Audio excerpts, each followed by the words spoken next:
América Latina continúa presentando ataques a la libertad religiosa. Cerca de 300 iglesias en Chile han sido incendiadas entre 2013 y 2024. El evangelio que atraviesa huracanes para llegar a los fieles en el Caribe. Peligros y necesidades profundas que son atendidas por la Iglesia Católica. Fue entronizado el nuevo patriarca caldeo Pablo III Nona en Bagdad, Irak. Regina Lynch, presidenta ejecutiva de ACN, estuvo presente en la ceremonia.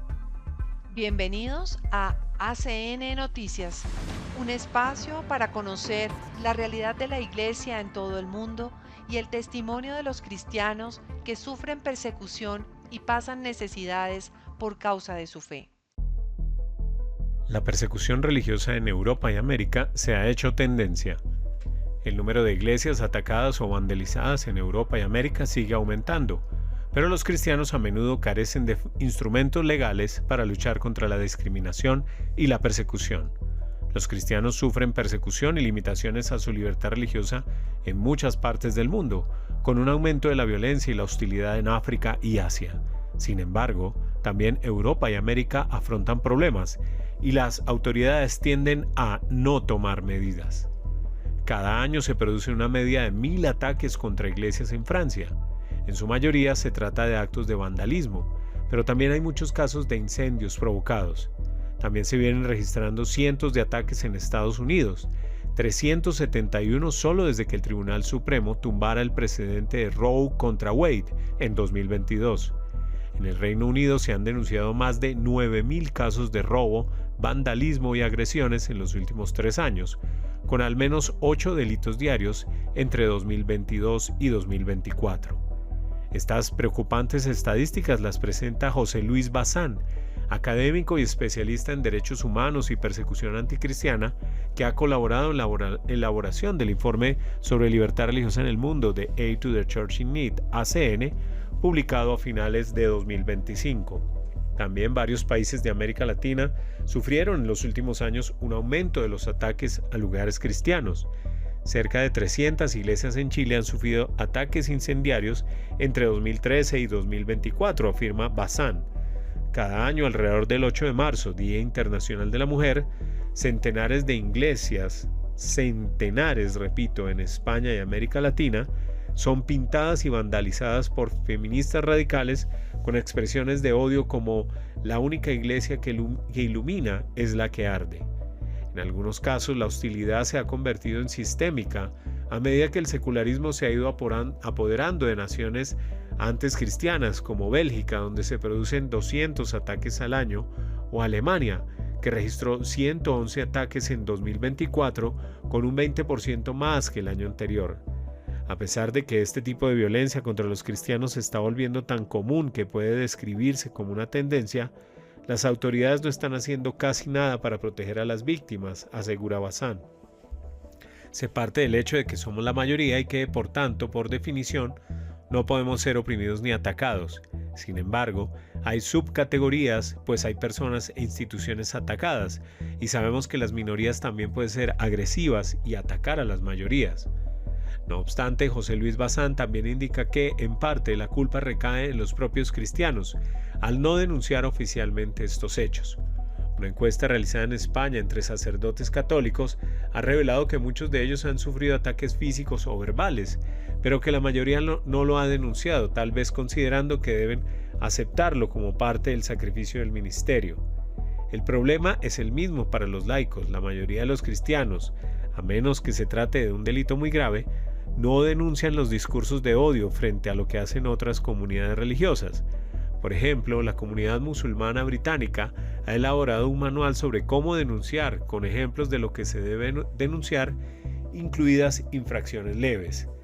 Creo que tenemos mucho que aprender porque los líderes políticos elaboran leyes y políticas a partir de casos oficialmente denunciados y no de conjeturas, concluye Bazán.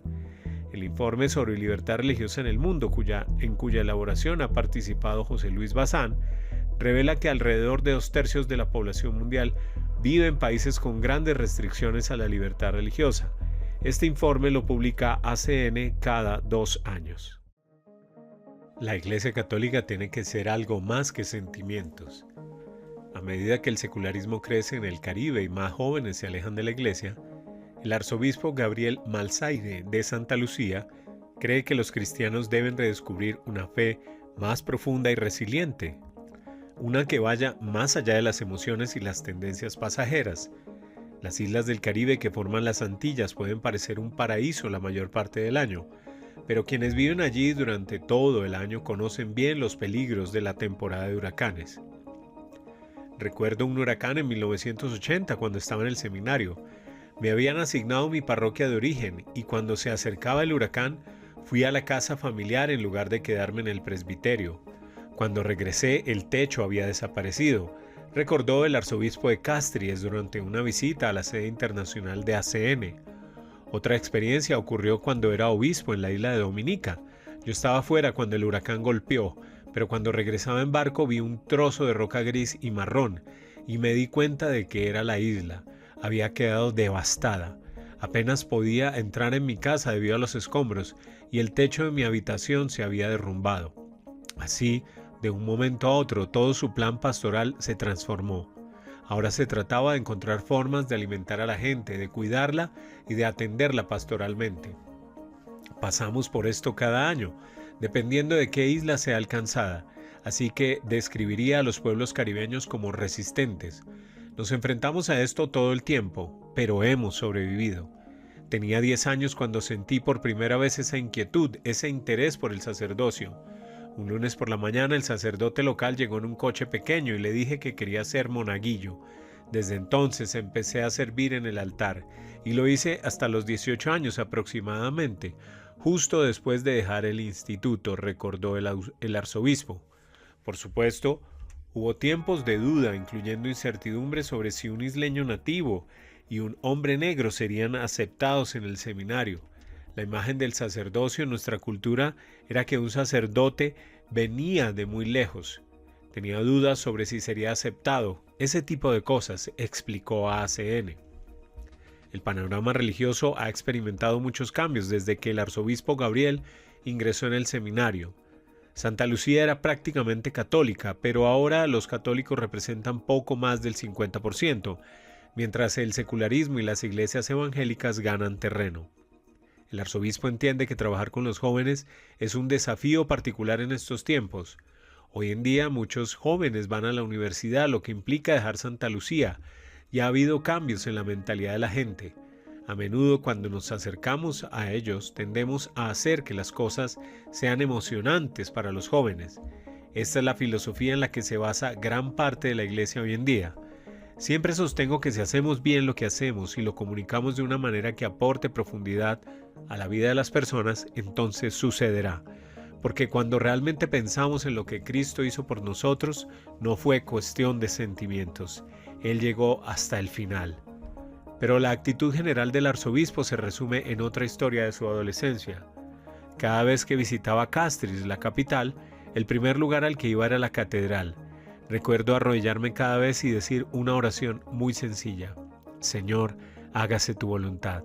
Así de simple. Señor, hágase tu voluntad. Y permaneció conmigo y siempre he sentido que Dios me guiaba. Palabras del nuevo patriarca caldeo a los cristianos iraquíes.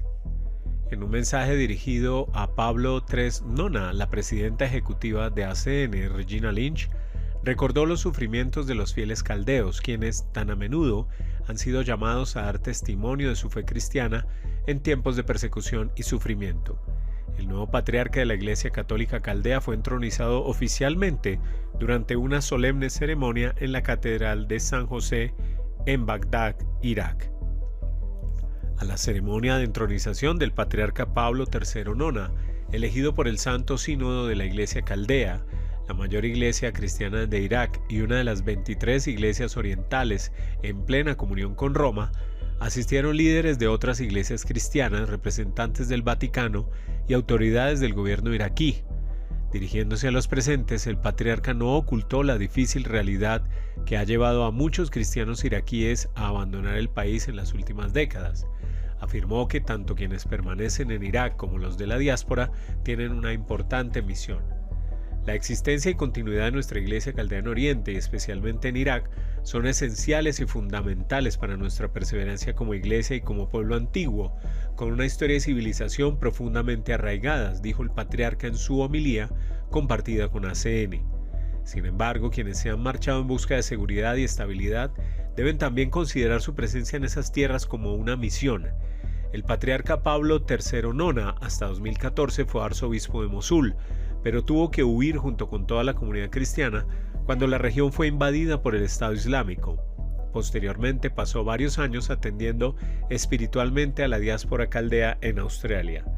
Regina Lynch, presidenta ejecutiva de ACN, felicitó al nuevo patriarca señalando en su misiva que su elección debe ser sin duda una fuente de fortaleza para los fieles caldeos, quienes a lo largo de la historia de su iglesia han sido tan a menudo llamados a dar testimonio de su fe cristiana en tiempos de persecución y sufrimiento. El nuevo líder de la iglesia caldea rindió homenaje a quienes han guiado a la iglesia caldea durante algunos de los años más difíciles de su historia moderna. Agradeció a su predecesor, el cardenal Luis Rafael Sacco, por décadas de servicio y liderazgo, y también reconoció la dedicación de obispos, sacerdotes, monjes y religiosas que han acompañado a los fieles durante la guerra, la persecución, el desplazamiento y el exilio. Tomando como lema guía "No temas, basta que tengas fe", llamó a todos los fieles a resistir los efectos paralizantes del miedo y a aferrarse a la fe. La verdadera forma de afrontar el miedo no es negarlo, sino transformarlo en un punto de encuentro con Dios. Esto ocurre cuando digo: sí, tengo miedo, pero a pesar de eso, elijo confiar. Aquí el corazón comienza a abrirse de nuevo. Dirigiéndose a los fieles de la iglesia caldea que ahora conduce, el patriarca instó: no dejéis que el miedo escriba el capítulo final de vuestra historia. La fe es la última palabra. Inicio mi misión como patriarca y padre de nuestra iglesia caldea con confianza, a pesar de la presencia del miedo, con fe a pesar de nuestro conocimiento de los desafíos, y con apertura a todos, a pesar de las tentaciones de retirada y cierre. Impactante realidad y testimonios que nos hacen reflexionar sobre los privilegios que tenemos como cristianos de Occidente y que nos interpela en la vivencia de nuestra fe. Gracias por escucharnos y por brindarnos su compañía. Los esperamos en nuestra siguiente emisión. Dios los bendiga.